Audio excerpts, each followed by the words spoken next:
Hello fellow slot car racers. Just going to do a little quick video here to show you guys about some different problems that these 143rd cars have with their gearing.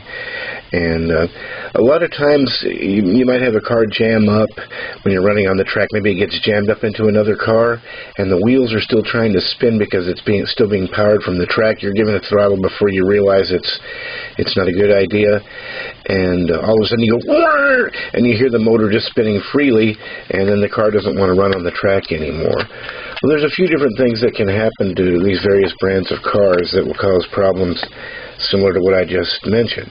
One of them, especially on the Carrera cars and even some of the other ones, I guess if they get hit hard enough, you can knock the motor out of its little mounting bracket.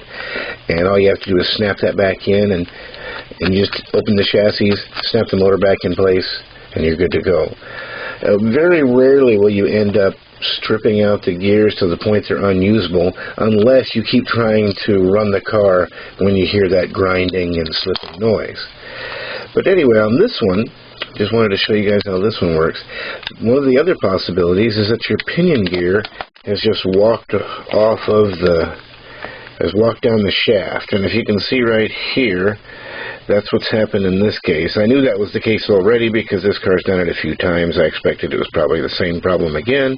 This is kind of an old car. It's had a lot of miles on it. But in this case, all you need to do is just grab your little flathead screwdriver, stick it in there between the pinion and the gear, and you're really supposed to have a pinion puller and all that, but these things are pretty, if they're doing this already, they're not stuck on that shaft all that well, so I don't think you're going to cause any real damage to the motor, especially with an older car like this. So I just use the screwdriver to push the pinion, to kind of wedge in between the motor and the pinion and push it back out a little bit. Now it's making contact again good, and this car will be back in another video again. Alright, well thanks for watching. Hope you guys got a little bit off of this. We'll see you on the next one.